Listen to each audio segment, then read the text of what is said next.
What's up, everybody? It is Izzy. Today is episode 100 and something. I don't even know, 108 maybe. As always, if you guys enjoy the Q&A, please hit the like button if you're watching this on YouTube. If you're watching on Instagram, like it on YouTube when it comes out on YouTube later. And with that said, let's go ahead and get straight into the first question of the day. The only question of the day.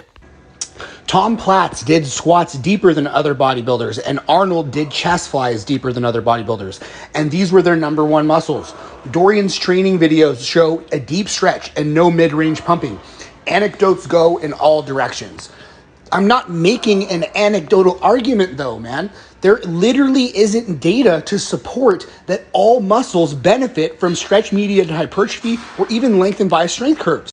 Right now, we have direct research showing stretch-mediated hypertrophy in the quads, in the hamstrings, in the calves, and in the glutes. And there's very good reason to believe that it probably happens for the chest as well, and potentially some divisions of the lats. But there isn't direct research showing that for tons of other muscles that I haven't listed. Shoulders, triceps, biceps, and almost all of the muscles in the back besides the lats. Again, man, the argument here isn't the stretch isn't useful or beneficial. The argument is, should we be hyper-focusing on exaggerated stretching movements for all muscle groups? And right now, there isn't data to suggest that we should. Now, the second argument that people have been making is that even if there isn't stretch-mediated hypertrophy occurring for some of these muscle groups, all muscle groups benefit from a strength curve that has a lengthened bias, meaning it's hardest when the muscle is stretched. This argument largely comes from the fact that they've done a few studies that have shown stuff like, for example, that dumbbell preacher curls on a set per set basis are actually more hypertrophic than incline curls, even though incline curls have a bigger stretch because they have a lengthened bias strength curve.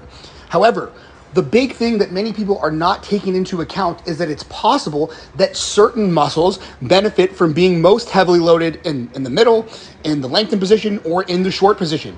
You can't just jump to the conclusion that every single muscle benefits from being trained the hardest in terms of the strength curve in the lengthened position. We also have a competing mechanistic theory called neuromechanical matching that offers an explanation as to why the biceps would potentially get better growth from being challenged in the lengthened position, which is the fact that if you look at the internal moment arm data for biceps brachii, they have their best leverage at 70 to 80 degrees of elbow flexion. So movements that load the mid-range or the mid-lengthened are going to have the load the biceps the heaviest where they have their best leverage and potentially result in more growth. Are there other muscle groups that have their best leverage that aren't in the lengthened position? Many. For example, the glutes actually have their best leverage in the short, which is relatively rare for muscles. So this is important to keep in mind. If we look at the totality of the anecdotal evidence, which is what I always recommend that people do rather than focus on like one pro and what they say. If you look at the common practices of what both natural and enhanced bodybuilders are doing, you will realize that there are tons of stretching movements that are included in virtually everybody's program. And there are other muscle groups where it's not traditional to have a stretching movement. Things like the upper back, things like the biceps, for example. So the point isn't that the stretch is bad and that we shouldn't do stretching movements or movements with the lengthened bias strength curve. That's not the point. The point is that there is not enough evidence to suggest that every single muscle should be trained that way and that we should start pulling out movements that don't offer a big stretch. Like, for example, barbell pressing or Smith machine pressing of any kind. That is where it's gone too far. You literally have people on TikTok on that are following certain ideologies that will go unnamed that are doing entire workouts with exaggerated ROM movements or even fully lengthened partials for every single movement. That is ridiculous. Last but not least, let's return to the anecdotal points that you made about Platz and Arnold Schwarzenegger. Do you know how many people who have come after those guys have tried to imitate their exact routine for certain body parts? There's people that even paid Tom Platz to coach them through their leg workouts. Bodybuilders that were trying to go pro, that were pro. Did it get them the exact same results that it gave Tom? No. However, by now, there is now consensus in the bodybuilding community that you need to go as deep as possible on squats. Even the bros say that. Okay, we know tons of people say lean into the stretch when you're doing a stretching movement. I don't have an issue with any of that. Here's what I have an issue with.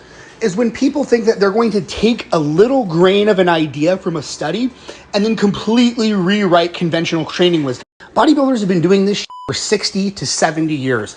And despite the prevailing notion in certain communities that most bodybuilders are just a bunch of fucking idiots who benefit from amazing genetics and taking lots of drugs, the real truth behind that is that lots of bodybuilders love this stuff. They've been doing it since they were a teenager, and it's all they thought about for 30 or 40 or 50 years. Yes, there's some dum-dums. I'm not going to say there isn't.